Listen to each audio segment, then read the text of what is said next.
Hello, you welcome. This is Moment for Thought. I am Aliyu Bababaro. Well, our thinking cap today is hovering around the global phenomenon of today. That is the COVID-19 pandemic.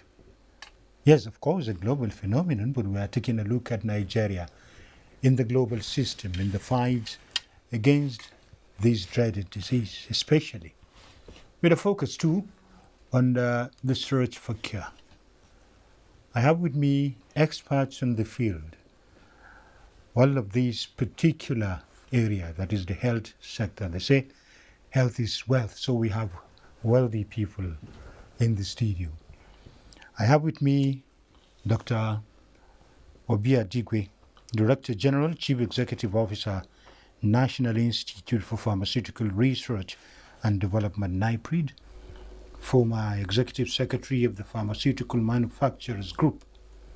Dr. Digwe has an expertise in healthcare research, policy making, and management.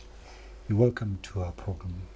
It's good to be here, Liu. I don't know what you mean by wealthy people in the studio. Yeah, when you are taking care of our wealth, because they say health is wealth. Yes. And all etc. As we go back to the east. That's true. Yes, you're welcome. It's my pleasure to be here and good to speak to Nigerians on the topic today. Thank you very much.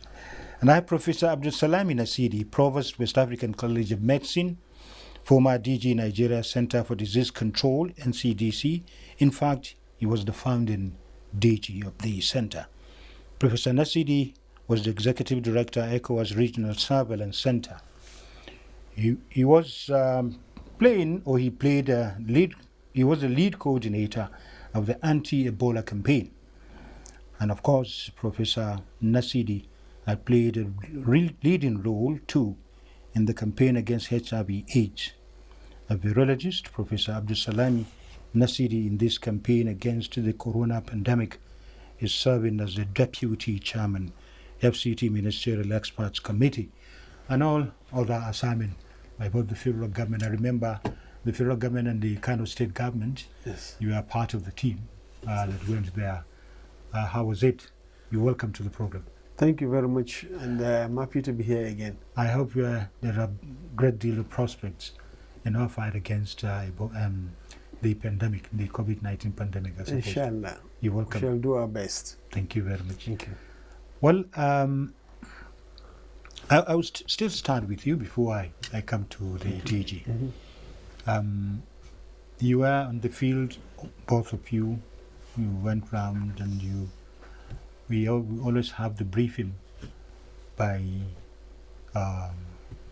the team, Mr. President, led by the Secretary to the Government of the Federation. When we are trying to clap our hands and say, well, Nigeria is getting out of it, then some other information comes in and said, not yet Uhuru. How has it been? Why is it like that? Well, as you can see, it's not only Nigeria, but it's global. Yes. Virtually all countries. This type of, pandemics, right from the time when we have the black pandemic that killed more than 8 million people in the early days, even before we knew what a virus or a bacteria was. They all used to come in waves, came in 2 or 3 waves. Yes. Then we have the Spanish flu, which came in the year 1917, 1918, the same thing that killed millions, more than 40 million people, also came in waves. Then we now have the flu and the H1N1. Also, they come in waves. But the latest one, which is this COVID-19, seems to be taking the same pattern. So when it started in China, of course, Chinese country is a tough country, it's a communist country, regimental. So they have a command system. They could easily contain the spread within a particular region many other countries that this disease spread to later. Europe and America seems to be going into the last stage of the first wave. But unfortunately in America, because some states did not comply early, they are not yet even out of the first wave. So you could see in the world, some countries are virtually at the end of the first wave. Some are still, rising, like Nigeria. We are not yet out of the first wave. And, unfortunately, countries that do not, comply with the WHO recommended guidelines and directives are paying dearly, for those type of lapses. So it is a disease that, is taking everybody by surprise. But the worst thing is that the virus that caused the first outbreak in China is now even changing its color. So we are now having different strains. And this could mean that if we are out of the first wave and the second wave comes with a different strain, it could be more severe. If you are lucky, it could be less severe. But if you are not lucky, it could be more severe and it could kill more people. So this is why all countries are really waking up to prepare for any possibility. So compliance is still the key. Compliance, super compliance, and more compliance. Yes. Because countries that slackened, that went a little bit, slow on the lockdown, thinking that it's all over, went immediately into what they call the super transmitter activities. And that, flared up the virus quickly. And the virus started infecting more and more people. The good example is the US. New York, that was very hot. New York has done very well. They are actually going down the first phase. But states that were taking it for granted and all this now are having flaring up a serious upsurge of the cases again. And in that case, you can't say America is out. Yes. So, well, DG, you've observed the scenario, the global and Nigeria, at the micro level of the economy. These compliance, you've been involved in research, policy making and management as far as health is concerned. What are the problems actually? So many people said Black Africa, theirs will be minimal, especially Nigeria. Yes, people who said that were speaking obviously from a place of ignorance, because most of those assumptions have all been proven to be wrong. People started by saying that COVID is a white man's disease. We have seen it clearly in populations where you have Caucasians and the Negro people, that the Negro people are more affected than the Caucasians, not because of our genetics, but certain socio-demographic variables predispose them. But, in America, in the UK, the data says that, Black and minority ethnic people have suffered the consequences of COVID-19 more than the Caucasian population. And so we keep putting this message forward. When you're putting out a message for COVID-19, whether you're a scientist, whether you're a healthcare practitioner, or whether you're an individual, ensure that the message that you're putting out is underpinned by empirical evidence. Always ensure. So I know people who, in this particular area, I do have some experience stemming from the Ebola days. We carried out the first knowledge, attitudes, and perception study on Ebola in Nigeria. And it was based on the fact that at that time, there were people who were ingesting saltwater solutions and bathing with salt water because of messages that they got from places that were not validated. This wasn't scientific evidence. And in Nigeria, there is evidence to show that the lack of scientific knowledge that led people to drink salt water killed more people in Nigeria than Ebola did. And so that is the danger of taking in information, right, which doesn't come from validated sources. And so, one must be careful about how we put this forward. But as regarding COVID-19, there's a lot of work going on in the area of research and development internationally as well as within Nigeria. I think COVID-19 has become sort of like a wake-up call to everybody across the world. In the developed world, where prior to now, you would find people working in silos due to the competitiveness of the pharma research and development setting, are now working together to try and see if a vaccine or certain interventions can be gotten. And it's not different from what's going on in Nigeria. You're seeing better collaboration among agencies in Nigeria. You're seeing more innovative activities going on.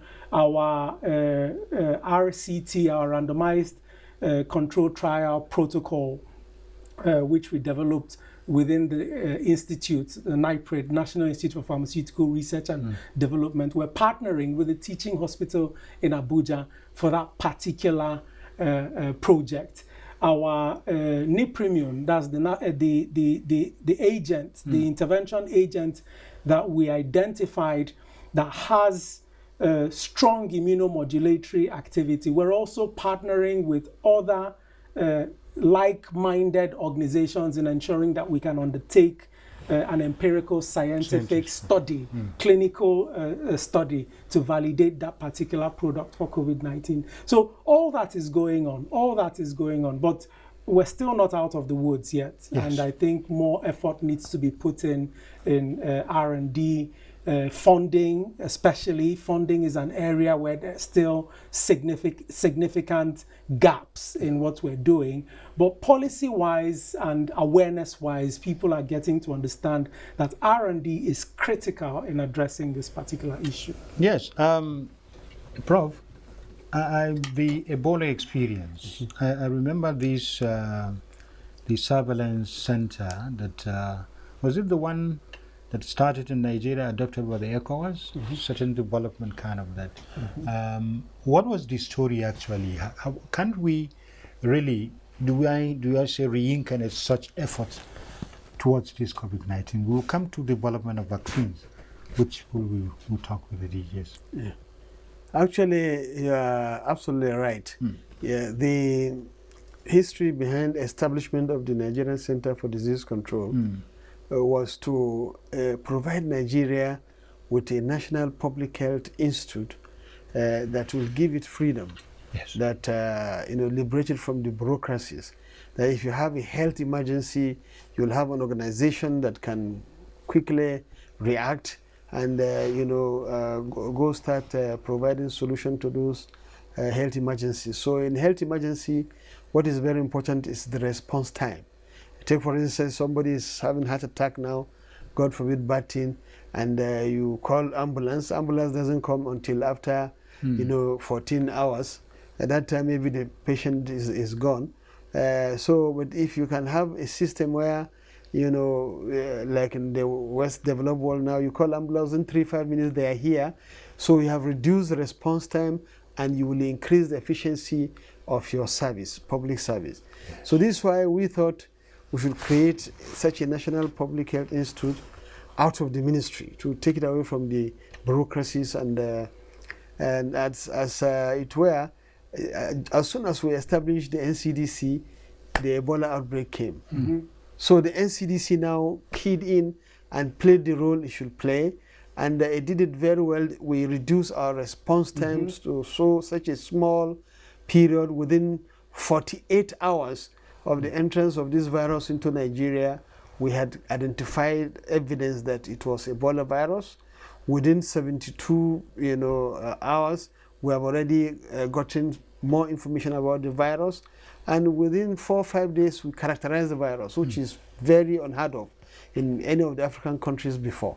Then secondly, we within another 24, 48 hours, we have set up a response team, a tag team, within in Lagos, and we showed something that I hope we could do now, Yes. and that's why we defeated this Ebola.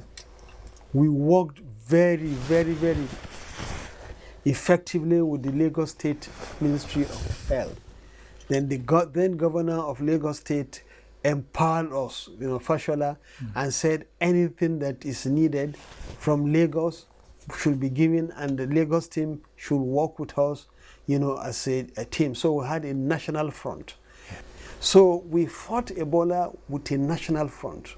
There was, unity of purpose, that it was so powerful. So it couldn't have really, escaped our hands and so on and so forth. So that quick, do we say, information to perhaps to the authorities? Yeah. Did it happen in the case of coronavirus, like what happened in Ebola? When coronavirus now came into Nigeria, it took almost 1.5, 2 months when it was already occurring in China and other places. And not only Nigeria, many other countries took it for granted that, oh, this is a China disease, this is an Asian disease, it won't come, and so on and so forth. Then it came into the US. Even the US ignored it. Oh, in the next 1 week, 2 weeks, we shall, resolve it, and so on and so forth. So now, when it came to Nigeria, and we now see that it's already here physically. So the response, was also very swift. The NCDC did very well. The Lagos Ministry of Health did very well. The Research Institute at Luth, at this Redeemers University. Yes. We came as a force again and, did what they needed to do. And within another maybe 4 or 5 days, they got the virus. Some state governors start thinking, oh, this is not our problem. It's a federal government problem, especially when they created the PTF and they started, not being very proactive as they should be. Some are even, as we are speaking now, in state of denial. And that's why we're having a problem. Yes. How do you see the situation? Well, I like to look at Nigeria's response within the global picture. Yes. And yes, we haven't scored an A+ in Nigeria's response.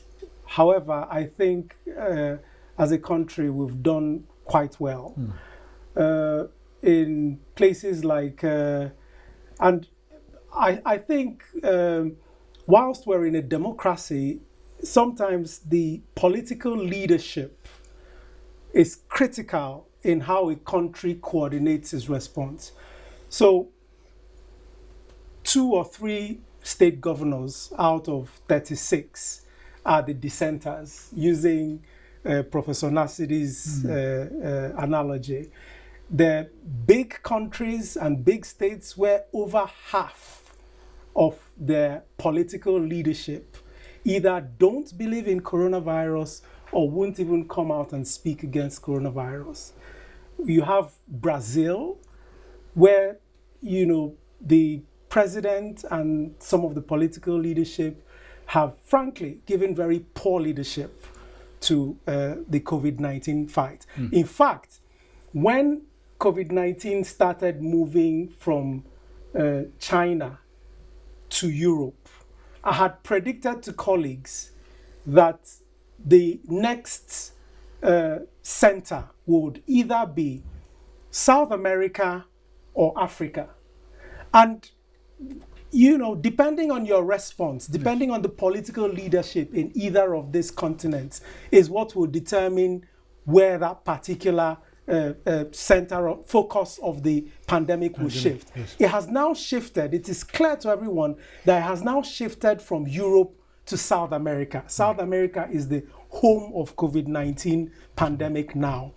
There is still a chance that it will come to Africa. What we need to do in Africa is to look at what other people have done wrong and learn lessons. Yes. Okay?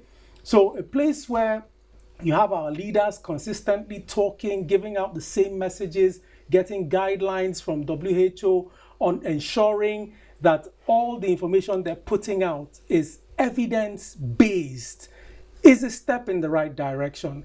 Recently, when COVID Organics came into Nigeria, the Nigerian leadership, COVID Organics from Madagascar, came into Nigeria when it was sent by the Madagascan president, President Rajoelina.